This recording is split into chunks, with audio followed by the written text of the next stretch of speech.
I left my injured mother behind. You won't believe what I found in her will. Best Reddit.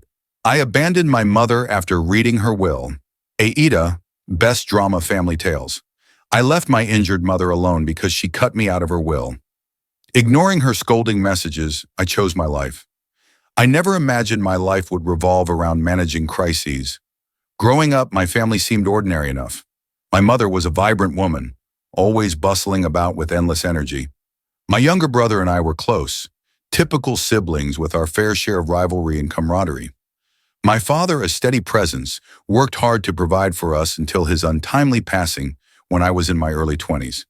His death left a void, but we managed to hold things together. It wasn't until my mother retired that everything started to unravel. Retirement was supposed to be a golden period for my mother, a time to relax and enjoy the fruits of her lifelong labor.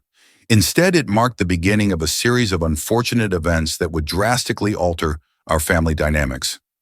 My mother, once the pillar of strength, became the most accident and illness-prone person I had ever known. It was almost as if a dark cloud settled over her life the moment she stepped away from her job. Throughout these years, my younger brother was largely absent. He's single with no kids and few responsibilities, yet he rarely stepped up. He would visit during his summer vacations, help with superficial tasks like moving furniture or taking her car in for service, and then disappear until it suited him to visit again. In contrast, I'm married with kids in school, a demanding career, and a side gig to keep us financially stable. Despite my full plate, I was the one who had to respond to every emergency. It became an unspoken rule. If something happened to Mom, I was the one who dropped everything to be there. The dynamic between my mother and brother has always been different. She dotes on him, often praising his minimal efforts as if they were grand gestures. When he does something as simple as hanging a picture or fixing a leaky faucet, she showers him with compliments. It's infuriating because in her eyes he can do no wrong, while my sacrifices go unnoticed or are taken for granted. It's as if I'm invisible, only summoned when there's a crisis. Her dependency on me has only grown over the years. Each time she's been hospitalized or needed extensive care, it's fallen on me to arrange everything. I've had to burn through my paid time off, cash and savings, and leave my own family to fend for themselves. My kids have had to celebrate milestones without me, and my spouse has had to pick up the slack at home. It's been a relentless cycle of sacrifice and neglect, all while my brother continues his carefree existence. Balancing my family responsibilities with my work and personal life has been a Herculean task. Each day feels like I'm walking a tightrope, trying to keep everything from crashing down. My career, once a source of pride and fulfillment, now feels like a juggling act where one misstep can send everything tumbling. My job requires long hours and a high level of commitment, and while I enjoy the challenges, it leaves little room for anything else.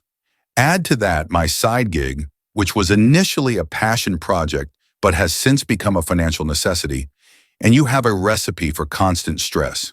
At home, my children demand and deserve my attention. They're growing up fast, and every missed milestone feels like a dagger to the heart.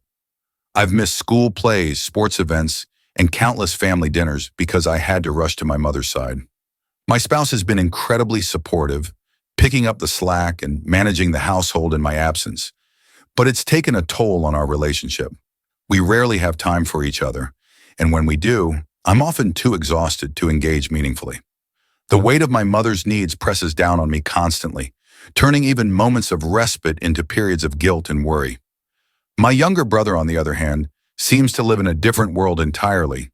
He works low-wage jobs, hopping from one to another without much thought about the future. His carefree lifestyle stands in stark contrast to my own, and it's a constant source of frustration. He only helps when it's convenient for him. Like during his summer vacations, he'll visit my mother, do some superficial tasks like moving furniture or taking her car for service, and then vanish again until his next convenient window. I remember one particularly frustrating incident. It was the middle of winter, and my mother had slipped on ice, breaking her hip. The hospital called me as usual, and I had to drop everything to be there. My brother, who was between jobs at the time, didn't offer to help. He was planning a ski trip with friends and didn't want to cancel. I ended up spending 2 weeks with my mother, arranging for her surgery, managing her post-operative care, and ensuring she had everything she needed for her recovery. My job was understanding, but I had to take unpaid leave, and the financial strain was palpable. Another time, my mother was diagnosed with pneumonia. It was a severe case, and she was hospitalized for several weeks. My brother was working a temporary job at a resort, and when I called to ask if he could come down, he flat out refused, saying he couldn't afford to lose the job. Once again, I was the one who had to step in, coordinate her care, and spend sleepless nights at her bedside. My children had to fend for themselves, and my spouse had to manage the household alone, all while I was hundreds of miles away. There was also the time my mother had a head-on car collision. It was a rainy afternoon, and I was in the middle of an important meeting when the hospital called. My heart sank as I listened to the nurse explain the severity of the accident. I immediately left work, catching the next flight to be with her. My brother, who was living rent-free with a wealthy relative, didn't even bother to visit. He said he had commitments that he couldn't break, but I knew better. He simply didn't want to deal with the inconvenience. Not long after she recovered from the accident, she was diagnosed with cancer. Twice. The first time was breast cancer. The doctors caught it early, and she underwent surgery and chemotherapy. The treatments took a toll on her both physically and emotionally. I was there for every appointment, every tear-filled night. Just as we thought we were in the clear, she was diagnosed with a different type of cancer a year later. More surgeries, more treatments, and more sleepless nights for both of us. As if the universe wasn't done testing us, she was involved in another car accident, this time getting T-boned at an intersection. The injuries weren't life-threatening, but they compounded her existing health issues, making her even more dependent on me.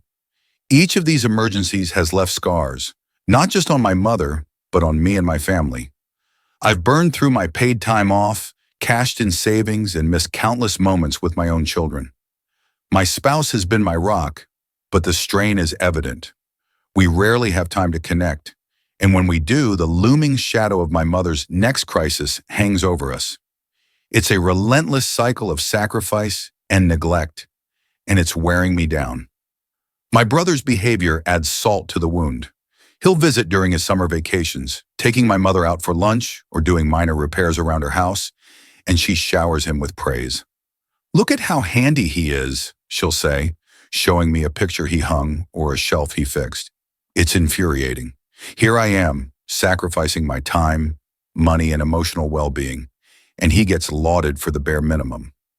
My mother's blind spot for his indifference and my resentment grows with each passing day. The passive-aggressive texts from my mother are a constant reminder of the imbalance. "Your brother hung this lovely picture when he was here last summer," she'll text, followed by a photo of a mediocre piece of art. "He took my car in for service. Such a help."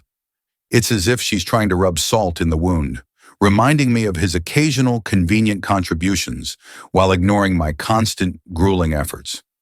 When I ask if anyone else could step in, the answer is always the same. "But you're the one she wants." It's an infuriating mantra that makes me feel both indispensable and undervalued.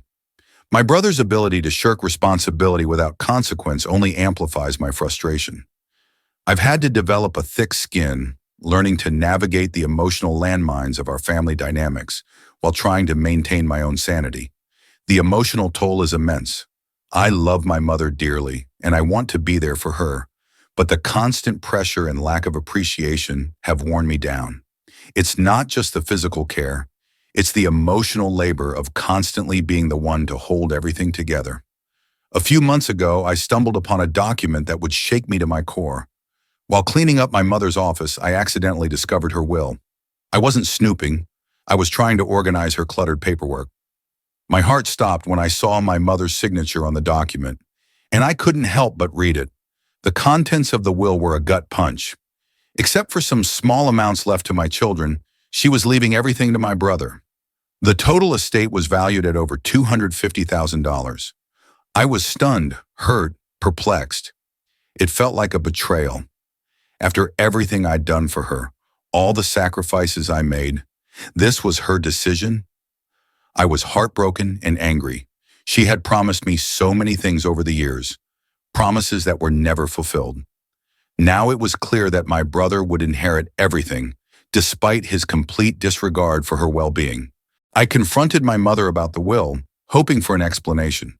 She brushed it off, saying it was her decision and that I had no right to question it.